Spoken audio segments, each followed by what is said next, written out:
Hey, it's Jim, and this is FRM Part 2, the topic on operational risk and resilience, and the reading on risk mitigation. This reading begins with a brief discussion on the necessity of evaluating operational risk in the context of a risk-return framework. And that should make perfect sense.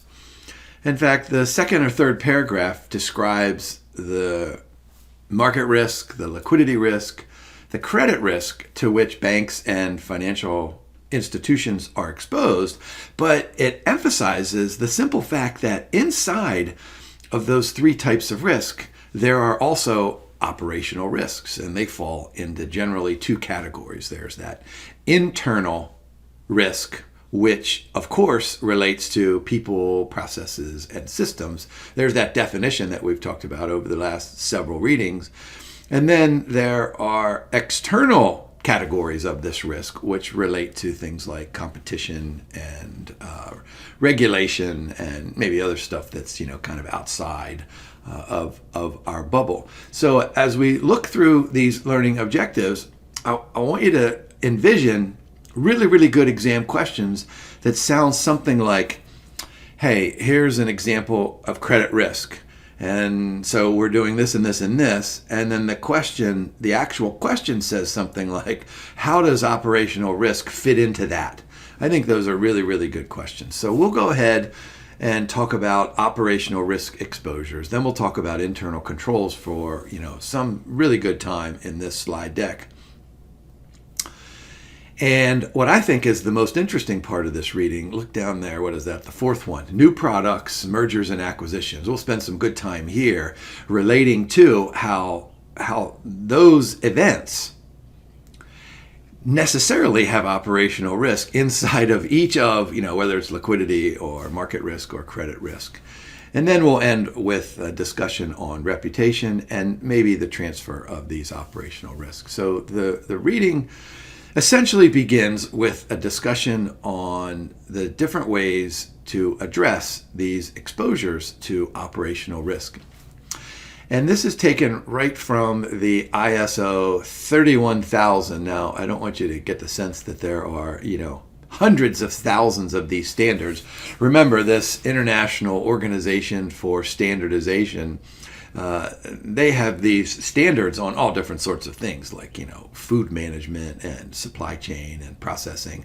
But of course, our focus is in this 31,000 on risk management. I'm not sure this is a really great question, but it could probably be an introductory question where the four choices are tolerate, treat, transfer, and terminate. Of course, the definitions are right there, and you probably don't need me to read those things. Part of this reading is to learn how to transfer this risk, to learn how to terminate. Now, terminate might mean completely eliminated, but it also means managing. But of course, the most important one is treat, measures to reduce or otherwise control the impact of this operational risk. So that's probably the focus. We'll do some transferring, terminating. That always brings to mind Arnold Schwarzenegger in The Terminator. And from my perspective as an academic, it's really tough. It's really tough to completely eliminate one specific type of risk, especially when you're necessarily taking market and liquidity and credit risk. These operational risks, they kind of just creep up from the soil. So they're almost always there. So it's tough to terminate. All right, let's spend some good time talking about internal control. So look at the learning objective. Describe and provide examples.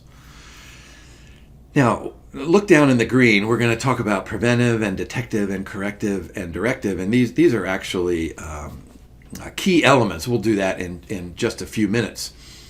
But what we're trying to do here is to identify, assess, and manage these potential risks so that we can do what this reading tells us, so that we can mitigate these kinds of risks. So what are some examples of preventive? Well, there they are down at the bottom. You can read through those, but think about what this means. Of course, think of this as just a wall, right? We have a wall, and we have these operational risks just run into the wall, and then they can't get over into our financial system. Now, of course, some of these operational risks are pretty clever. They can dig under the ground. They can bore their way through. Maybe they can jump over. And so these preventive internal controls have to be pretty exhaustive. There's the definition there. Look at that bullet point right at the bottom. Reduce the likelihood of an incident occurring. Now, the other part of this is that once we have this preventive wall in place, it's also going to enable us to address the cause of those potential risks. Think about a wall. Like my dad was a wonderful gardener during his lifetime. And he, of course, had a battle with groundhogs and birds and rabbits. And so he put a fence around it. And it wasn't a perfect fence. And he would go out in the mornings and he would say, oh, those rabbits. And he had a word in front of those rabbits. And he was worried about that. And his preventive wall was not perfect. And I used to say to him, I was like, you know what, dude, you're doing a great job. So you lose a couple of pieces of lettuce. We really appreciate your effort. All right, so preventive, that makes perfect sense then. Detective internal controls. The reading does mention smoke alarms and intrusion detectors. It's kind of obvious notions of detective internal controls. But I want to focus on that purple one over there. Clearly, you guys are aware of all this. I get text messages and emails all the time from my bank and my credit card company, and they say things like, hey, did you charge that at Dick's Sporting Goods for $475? I'm like, I think I did. But let me ask my children to see if they've been using my credit card. So that's a really good one there. Remember that, potentially fraudulent transactions. Now look at the bottom. I think this is a pretty good exam question. Once the cause of an event is detective, then those detective controls, then they can swing back and become preventive. As soon as we detect something, like if my dad were to have found a groundhog, that was boring through the dirt and coming up and eating his squash, well, then what he can do is I don't really know what he could do for this. My dad he used firecrackers. He used all sorts of things to battle these groundhogs, and they always just laughed at him. But you get the point that the detective control, once it is successful, then can become preventive. And then, of course, this corrective control, this is the basis, this is the fundamental basis of mitigating the impact of these adverse events, right? So there are some examples there.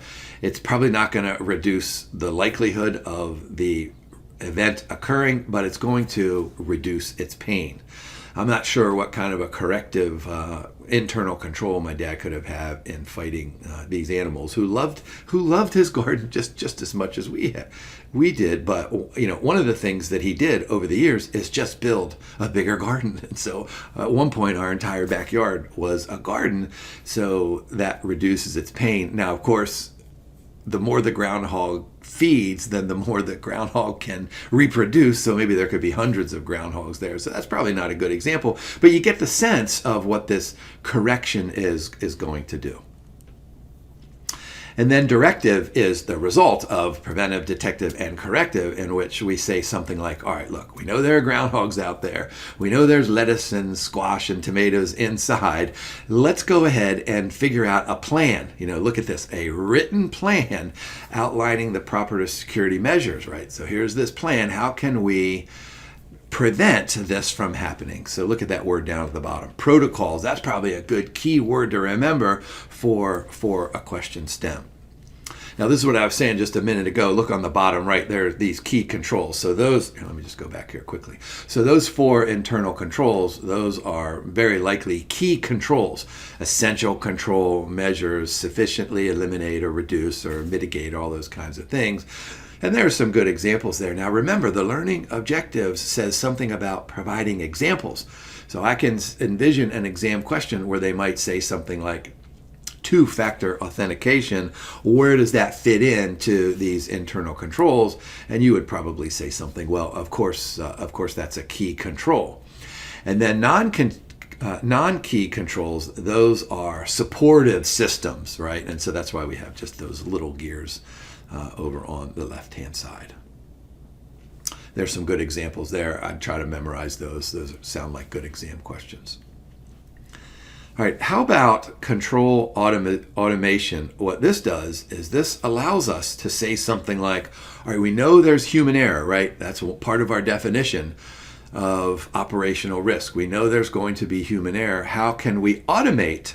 How can we use automation? How can we use maybe things like artificial intelligence or machine learning?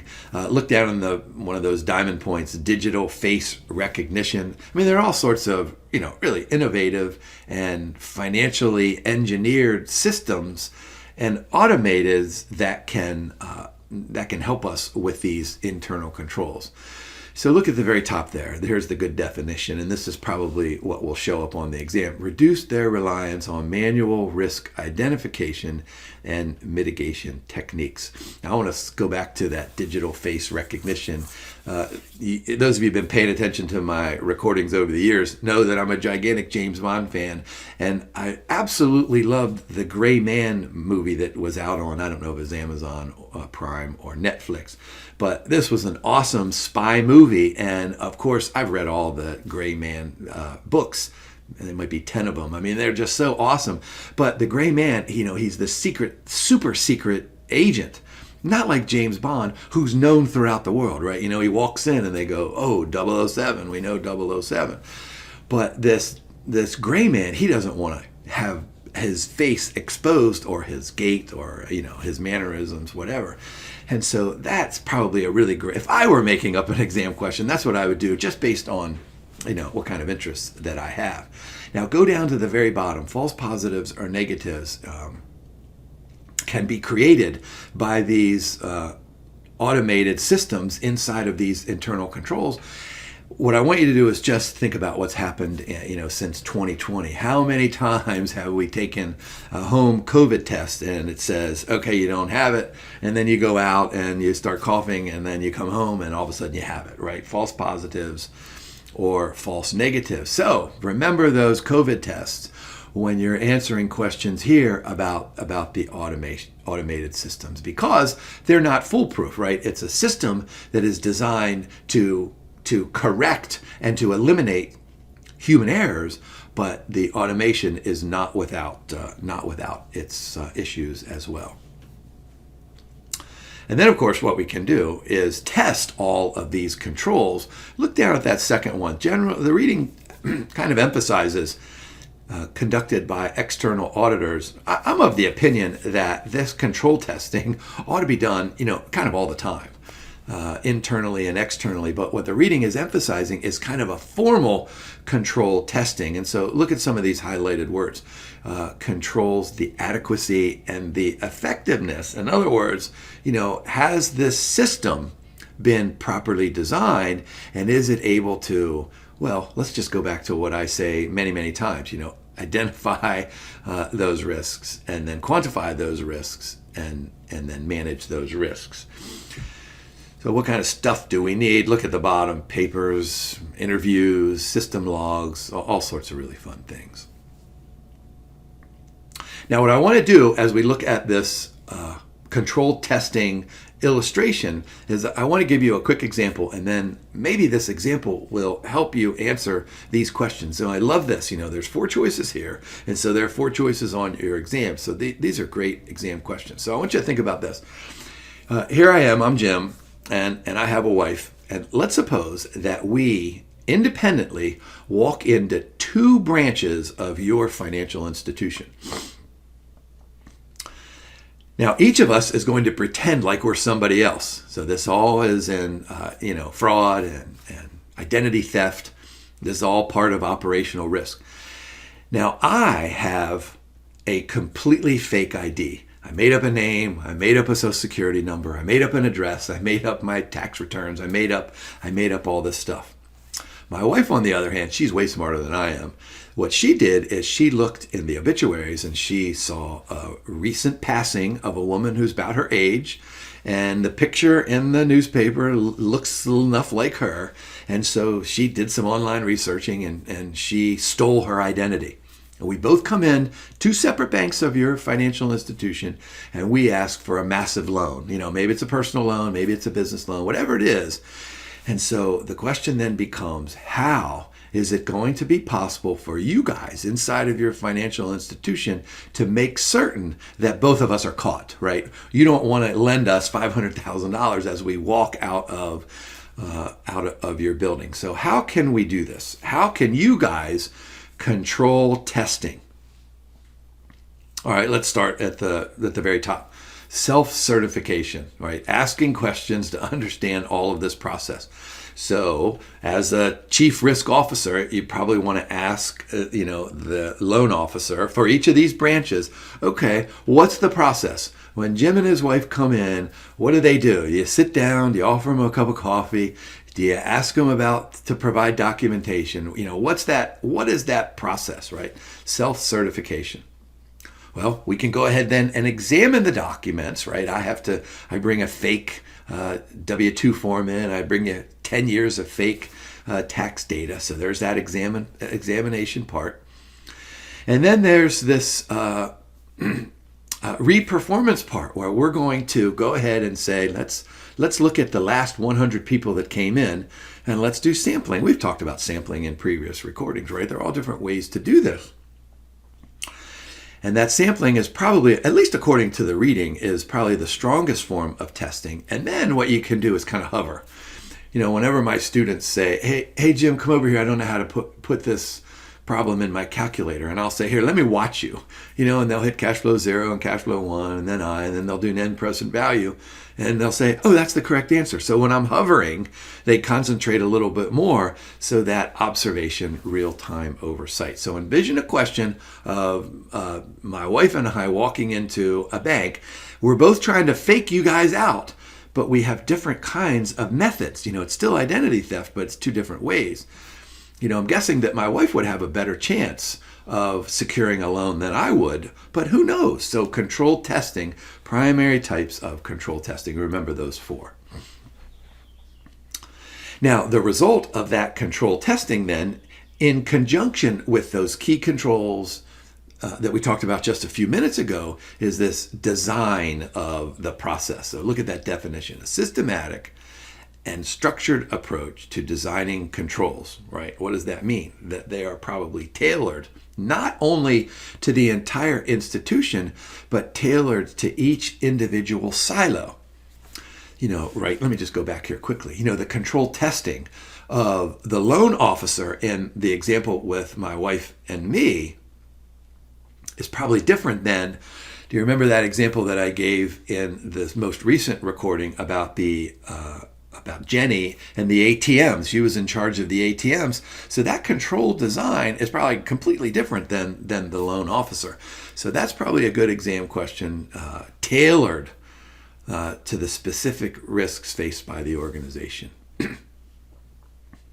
Now, what I thought was really fascinating about the reading was that it goes through and describes those last, 6 or 7 slides. And then it goes on to say, okay, this is what not to do.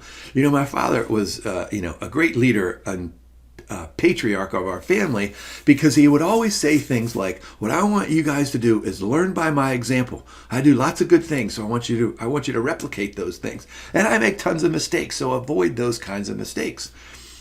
So what this part of the reading does is say, let's make sure that we don't fake ourselves out. Isn't that a term that I just used just a moment ago? So they call these weakly designed controls. So I think a really good exam question would be, hey, can you identify weaknesses here?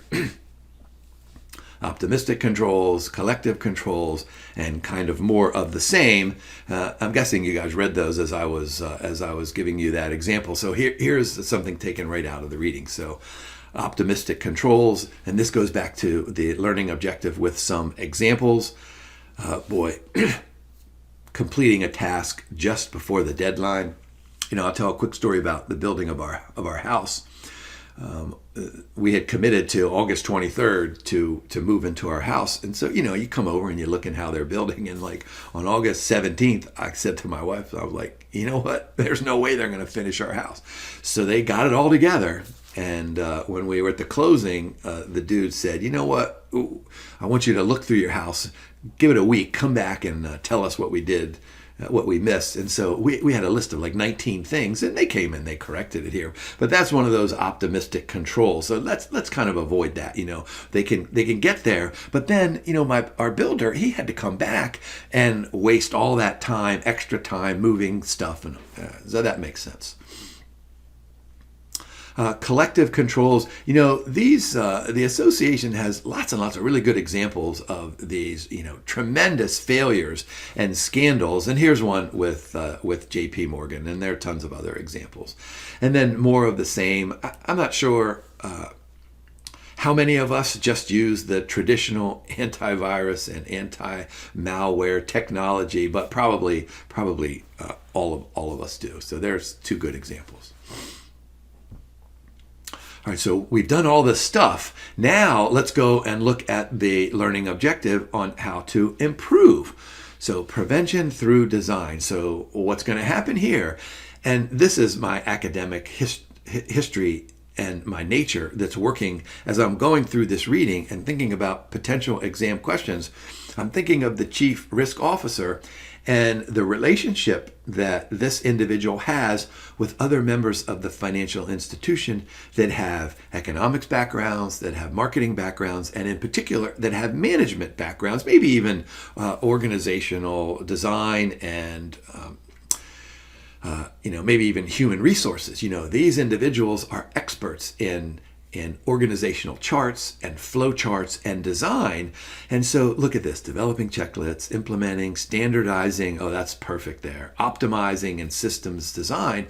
So think about this. You have these different silos, and these really smart men and women come out of these silos, and they can design this system that is going to, what does that learning objective say? Improve the quality. Right. So think of this prevention through design as a formal model that reduces the probability that an incident will occur. So there's the implementation, right? There's this little circle where we have the light bulb and then our key and non-key controls from before. And there's the arrow over there that we're going to mitigate these risks. So notice that top arrow point. Strategies are implemented before any work is carried out, right? To ensure that all this stuff out there is working. Now I love this bottom purple bullet point. And this goes back to my link with, human resources and the individuals throughout the organization. Improve employee morale and well-being. I can't tell you, and you guys know this, how important it is in an academic setting to have faculty who have high levels of morale, who are excited about coming into the classroom. I mean, I still walk into the classroom. I don't want to say I sprint because I'm 61 years old, but I used to sprint. I used to have a briefcase and walk in there, my children used to always make fun of me, but now I just walk in with my little calculator and so morale, I'm excited to be there, well-being, all that kind of stuff. And of course, this comes from, I'm going to go back to other readings here and other learning objectives. This comes from the culture established by not only the board, but also the chief risk officer. But notice that bottom arrow point there. This is probably the most important there, reducing costs, right? So we're not going to have all of these accidents, medical expenses, lost productivity. That's probably the most important one there, at least from my perspective as an academic looking at this from a risk return framework, which is exactly what the reading suggested that we do in the very beginning of this slide deck. All right, a fascinating description inside of this reading on the difference between slips and mistakes. Now, these slips are involuntary actions due to things like, you know what, I'm just having a bad day. Maybe it's inattention, maybe it's distraction, maybe it's exhaustion. Maybe I'm working in an office that doesn't have any windows, maybe. And so I slip up. So a skill-based slip, right? So this is important to distinguish slips from mistakes, which are voluntary actions, which are caused by a faulty, and let me just go back here real quick, a faulty design system where we say something like, you know what, if I'm a loan officer and Jim comes in and he has all the documentation, I'm just going to give him the loan right away because that's what it says right here on page 627. You know, Jim looks like a nice dude. Let's go ahead and give him the loan. The reading says strong but wrong. And so look at the control for this rules-based mistake. Just change the rule, right? What does changing the rule mean? Changing the rule means go back and let's go ahead and put together a better structured and formal design system. And then knowledge-based mistakes, confronted with a new situation where we say something like, okay, we had Jim come in here and he took us for $500,000. Then Jim's wife comes in the next week. We're not going to let that happen. So remember and be able to distinguish between slips and mistakes. That's a super good example. Now, this is one of my favorite parts of my life as an academic because I get to talk to all of the other people in our School of Business. And I love talking to our operations people, and they talk at length about Six Sigma. They talk about Lean. So I've heard about this for a long, long time. And in fact, I'd love to be able to teach it, but I have too many other things to say in my finance classes. And so what we're doing here is we're kind of stealing from the operations management people, and we're trying to figure out how they manage their operational risk, let's say inside of a factory, and how we can manage our operational risk inside of a financial institution. Now, Lean is a methodology that is designed to eliminate 8 kinds of waste. Six Sigma, on the other hand, is a methodology to improve the quality, which is what we're trying to do by addressing the causes of all the errors. Now, Lean is really kind of a cool thing. What it tries to do is eliminate 8 types of waste, and use the word downtime. And I'm going to go ahead and read these to you. I don't have them memorized, but this might help you on the exam. Downtime, ready? 8 types of waste. Defects, overproduction, waiting, non-used talent, transportation, inventory, motion, and extra processing. You get all of those? Can't imagine that would be any kind of an exam question. But think about this. Lean, you want to get lean, you want to get rid of the waste. Six Sigma, you're trying to find the causes. And remember what we did in one of those previous readings where we talked about root causes. And so there's a picture down there at the bottom where you have some target and we're going 1 standard deviation and 2 standard deviations and 3 and 4 and 5 or 6 standard deviations all the way over there where we have no defects. So think about this. This is designed to improve the efficiency and productivity inside of a factory. What we're trying to do here in financial risk management is to take that model, combine those two, and call it Lean Six Sigma so that we can improve the quality of our operational process. Now, when you combine these two, you have this DMAIC, right? Define, measure, analyze, improve, and control. So look at the definition there. Achieve maximum efficiency with minimal defects throughout the operations. So I want you to think about what this means for me and my wife applying for a loan throughout that entire operation process, from walking in the door, applying for the loan with false ID, to walking out the door with $500,000 in our back pocket. Does that take Does that take 5 minutes? Surely it doesn't take 5 minutes. Does it take 5 days? Does it take 50 days? Whatever the length of that operation is, so you can, whoops, I went the wrong way. You can envision how valuable combining the lean with, kind of waste management as I think of it, and Six Sigma, and we're combining those two so that we can have, maximum efficiency so that we can catch all of the mistakes, all of the errors, right? We talked about automation. We talked about the human portion of this. Now, this is what I was saying earlier, that this one was fascinating to me. New products, new business initiatives, mergers and acquisitions. So I'm going to give you a new product here, right? You guys are all in financial institutions. So I want you to look at your balance sheet, and on your balance sheet over on the right-hand side, you have mortgage loans. And of course, you can package those off into mortgage-backed securities or whatever it is. But let's suppose that you create a new product. And let's call this a professor-backed security. So what you do is you package mortgages, and they're all from college professors, right? But you want to engineer this, and so you promise maybe some low coupon rate during the first, 1 or 2 or 3 or 4 years. But then you say something like, look, let's embed an option inside of this new product. When and if, right, that's important, any of these professors are granted tenure at their schools, then the return will be linked to something else. Maybe the return on the S&P 500 index, or maybe, whatever it is. Pick some other floating rate. All right. So you have this traditional mortgage-backed security, but there's an option in it that includes this tenure. So during the process of forming and approving this loan, you'll have to ask the college professor, where are you in the tenure process? All right. So think about this new product. How can operational risk be managed, can be mitigated, so that when you package this and sell it to investors all the way over there, they bid up the price, and all of a sudden, you have, let me pick a number, $10 million in mortgages, and you sell it to these investors over here, and they throw $20 million, or no, what did I say, 100 million, 200 million at you. I mean, whatever those numbers are, right? So this sounds like a great product.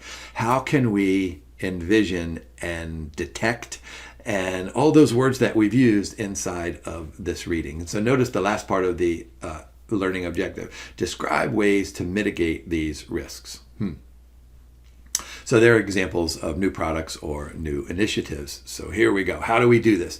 Technical risk, schedule risk, quality risk, regulatory risk, resource allocation risk. Go ahead and get your phones out, take a picture of this slide, and be fully prepared for, let me go back here.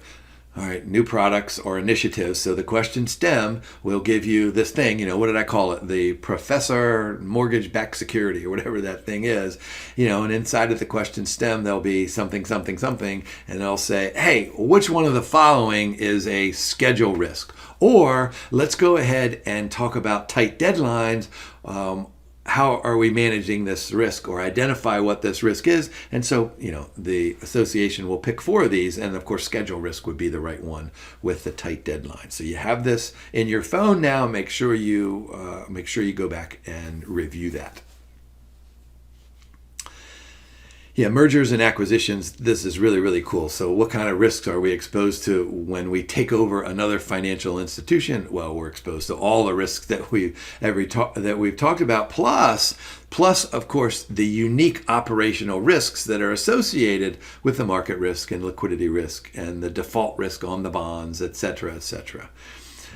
Yeah, so what's the good exam question here? How can this operational risk from taking over another financial institution, how can this manifest itself? Complexity, of course, they're super complex. That's why we need to hire tons of accountants, tons of auditors to come in and say something like, we think that if you merge these two institutions, that it'll look like this. This is what we think it'll look like. We're not quite sure.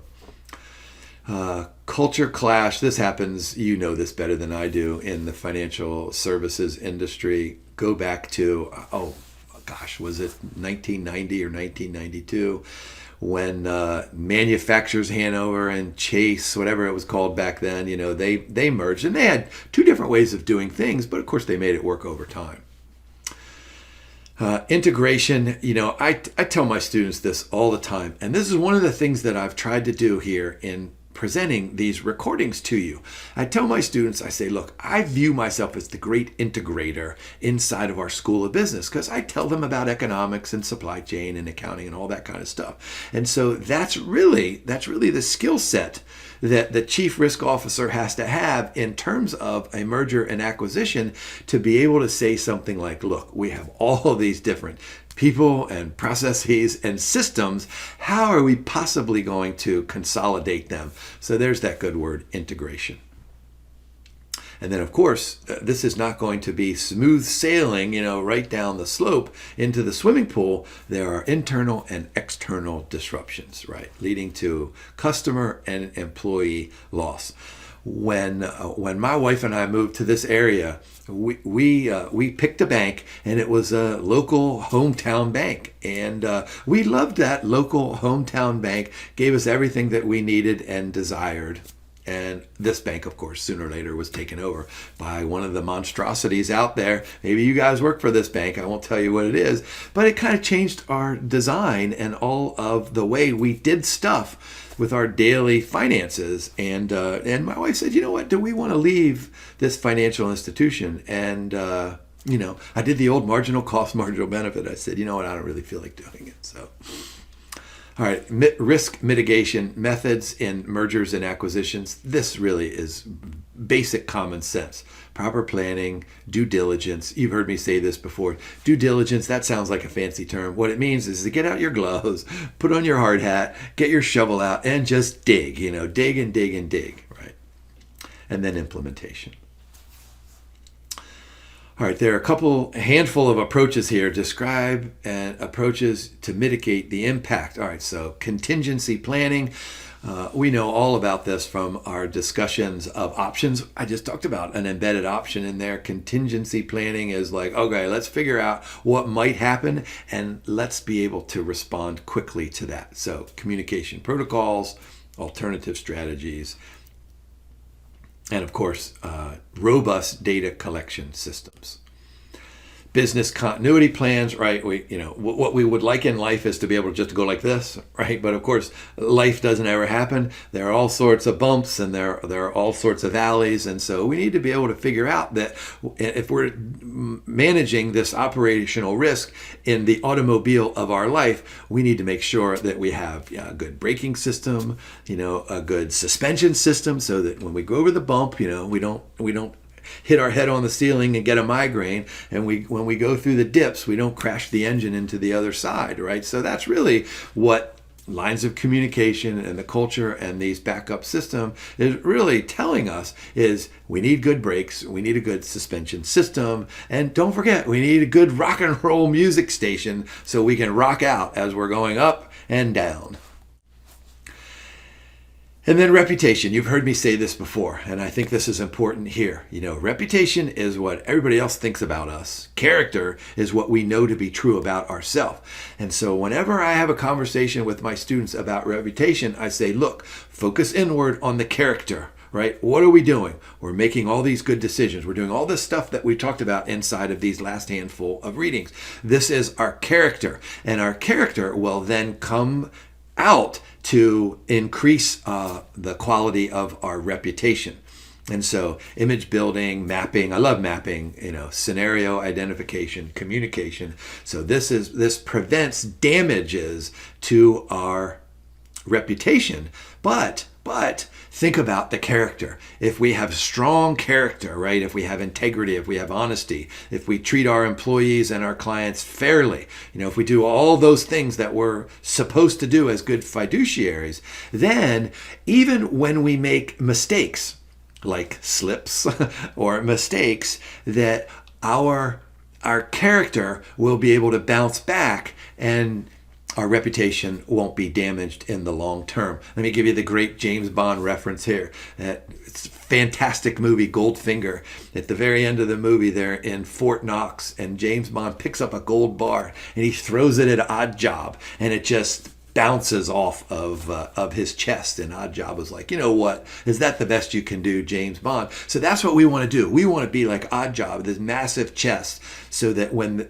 we have slip ups and we make mistakes, that the gold bar just bounces off, right? And then the 3 R's over there for mitigation. That makes perfect sense. So let's look at this last learning objective about transfer of risk. You guys know this, right? External insurance. We can do this by just going over there and say, hey, you know what? We have this kind of risk. Will you pay us? And we'll pay you monthly or quarterly. Will you pay us if we have some kind of an event? Now, of course, there are all sorts of derivative markets out there, which the reading doesn't really emphasize that much, but don't forget about the derivative market in conjunction with all of the insurance companies that are out there. And then we can outsource, right? That makes perfect sense. And that takes us through all of our learning objectives. Boy, I love all of these, but I'm going to go ahead and suggest that from my perspective as an academic and as a questioner, I would focus on the mergers and acquisitions and the new businesses. Those are the kind of really cool questions that I would come up with. But don't forget about the internal controls. Clearly, that's among the most important there. So, hey, thanks for watching. Have a great day and good luck studying.